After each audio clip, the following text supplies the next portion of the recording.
పల్నాడు వీరరాధన ఉత్సవాల్లో భాగంగా 4వ రోజైన కోడిపోరు రసవత్తరంగా ముగిసింది.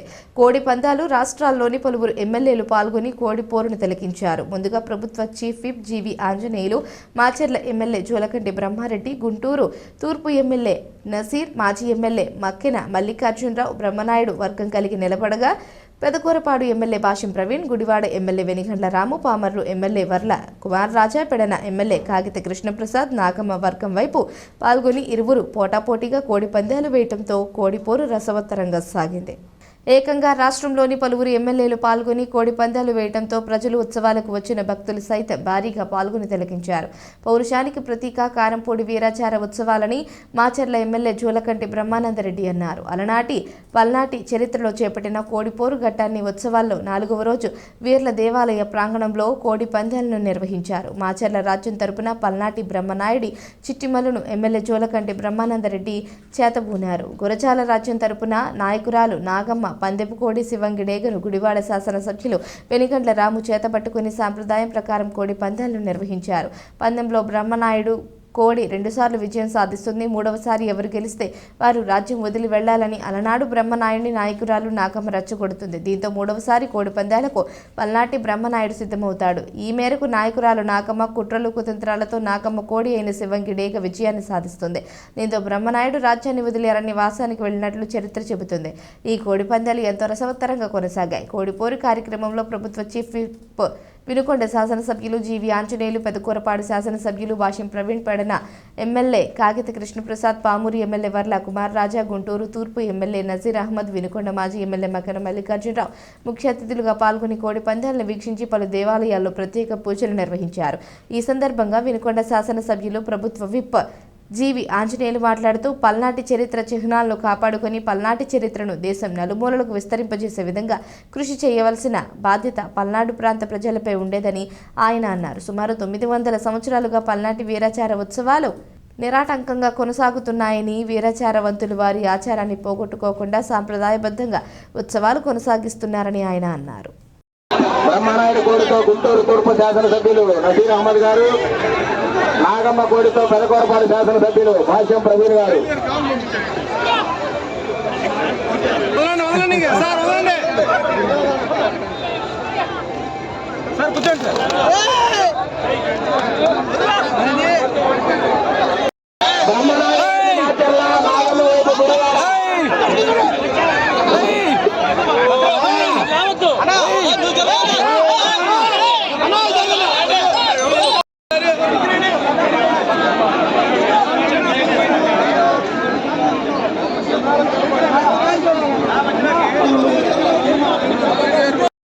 వెనిగండ్ల రాము గారు, భాష్యం ప్రవీణ్ గారు.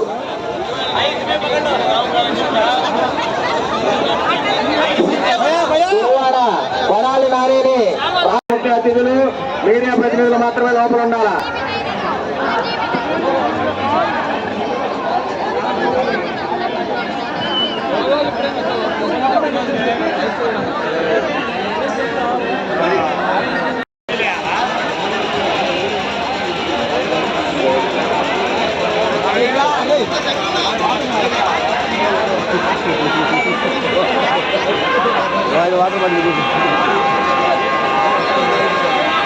ఎందుకంటే రాష్ట్రంలో కాదు ప్రపంచంలో ఎక్కడ కూడా హిస్టారికల్ మాన్యుమెంట్స్ ఎక్కడ ఉంటే అక్కడ పెద్ద ఎత్తున ఈరోజు ప్రభుత్వాలు ముందుకొచ్చి వాటిని అభివృద్ధి చేస్తున్నటువంటి పరిస్థితులు ఉన్నాయి. కానీ దురదృష్టవశాత్తు గత దశాబ్దాలుగా చాలా సంతోషంగా ఉంది. బ్రహ్మానందరెడ్డి గారు ఫోన్ చేసి ఉత్సవాలకు తప్పకుండా రావాలని జరుగుతూ ఉంది. చాలా విషయాలు నాకు తెలిసే కాదు. బహుశా చిన్నప్పుడు కృష్ణప్రసాద్ తెలుసుకున్నాం తప్ప సరిగ్గా ఈ రోజున వచ్చి చాలా సంతోషంగా ఉంది. ఇప్పుడు కూడా ఈ ఏరియా రాలేదు. ఇక్కడికి అందరికీ నమస్కారం. 2 దశాబ్దాలుగా చీకటిలో మగ్గిపోతున్న పల్నాడుని కాపాడడానికి ఉదయించిన సూర్యుడిలాగా 2 దశాబ్దాలుగా చీకటిలో మగ్గుతున్న పల్నాడుని కాపాడటానికి, మరి ముఖ్యంగా మాచర్లలో వెలుగులు నింపడానికి చీకటిని పారదోల్చే సూర్యులాగా బ్రహ్మాండమైన విజయాన్ని అందించిన బ్రహ్మానంద గారి బ్రహ్మారెడ్డి గారి యొక్క పిలుపునందుకొని ఈరోజు బ్రహ్మాండంగా ఇక్కడ అంకమ్మ తల్లి అదేవిధంగా దర్శించి ఈరోజు శాసనసభ్యులు బ్రహ్మానందరెడ్డి గారి సారథ్యంలో ఇక్కడ కోడి పందాలు ఆనాడు ఎలా జరిగినాయో కూడా ఈరోజు గుర్తు చేసుకుంటున్నాం. ఈరోజు మన పోరు అవినీతి మీద, ఈరోజు మన పోరు అరాచకాల మీద. అందుకే ఈరోజు తెలుగుదేశం పాలన వచ్చింది. పేదలకు రక్షణగా ముందుకెళ్తాం, పేదలకు అభివృద్ధి సంక్షేమం అందించడమే మా ఎన్డీఏ ప్రభుత్వం యొక్క లక్ష్యమని ఈ సందర్భంగా తెలియజేస్తూ ఈరోజు ఇక్కడ రావడం మాకు ఎంతో ఆనందంగా ఉంది. శాసనసభ్యులు పల్నాడు ప్రాంతానికి పల్నాడు యుద్ధం ఎంత ప్రాముఖ్యత చెందిందో మనందరికీ కూడా తెలుసు. ఈరోజు కురుక్షేత్ర యుద్ధం ఏ విధంగా జరిగిందో అదే రీతిలో అదే పరిస్థితుల్లో పల్నాటి యుద్ధం కూడా జరిగినటువంటి విధానం మనందరికీ కూడా తెలుసు. చరిత్రలో రెండోసారి కురుక్షేత్ర యుద్ధం తర్వాత పల్నాటి యుద్ధం జరిగితే మూడోసారి మొన్న జరిగినటువంటి ఎన్నికలు ప్రజలు మూడో యుద్ధంలో కూడా యుద్ధంలో గెలిపించినటువంటి తీరు చూస్తూ ఉంటే ఈరోజు ప్రజల ఆశయాలు ఏ విధంగా ఉన్నాయో మనందరికీ కూడా తెలుసు. ఇప్పటికి కూడా ఫ్లోరిన్ వాటర్ సమస్యలు ఉన్నాయి, మంచినీళ్ళ సమస్య ఉంది. దాన్ని పరిష్కారానికి కృషి చేస్తాం. గోదావరి పెన్నా నదులు అనుసంధానం చేసి రాష్ట్రాన్ని సస్యశ్యామలం చేయడం జరిగింది. సాగర్ కుడికాలువ ద్వారా ఆయకట్టు స్థిరీకరణ చేయడం, అలాగే రాయలసీమ దాకా పల్నాడు జిల్లా, ప్రకాశం జిల్లా, రాయలసీమ సస్యశ్యామలం కాబోతూ ఉన్నాయి. చంద్రబాబు గారి యొక్క ముఖ్య ప్రణాళికలో ముందుకెళ్తున్నాం. పల్నాడు ఆశయాల్ని సాధిస్తాం. ఆంధ్రప్రదేశ్ని స్వర్ణాంధ్రప్రదేశ్గా ముందుకు తీసుకెళ్తాము చంద్రబాబు గారి సారథ్యాలని తెలియజేసుకుంటూ అందరికీ ధన్యవాదాలు తెలియజేస్తాం. సహజంగా కనుమరుగు అయిపోయి కానీ అన్నీ రెడీగా ఉన్నాయి. మంచి పర్యాటక ప్రదేశంగా ఉన్నది చాలా ఆస్కారం. డ్రోను ఆ రకంగా పల్నాడు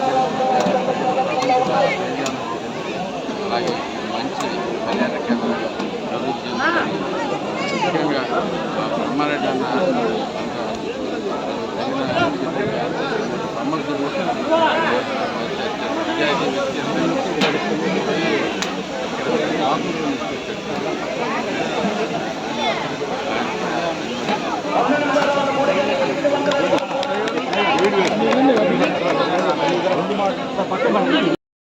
పల్నాడు సీమకి ఇచ్చేసిన పెద్దలు చీఫ్ విప్ గారు, మన ప్రేమ నాయకుడు ఆంజనేయులు గారికి, అలాగే విజయవాడ శాసనసభ్యులు రాము గారికి, పుయ్యూరు శాసనసభ్యులు పామరు శాసనసభ్యులు కుమారరావు గారికి, పైన శాసనసభ్యులు ప్రసాద్ గారికి, మరి మన పెదకూరపాటు శాసనసభ్యులు ప్రవీణ్ గారికి, అలాగే గుంటూరు వన్ శాసనసభ్యులు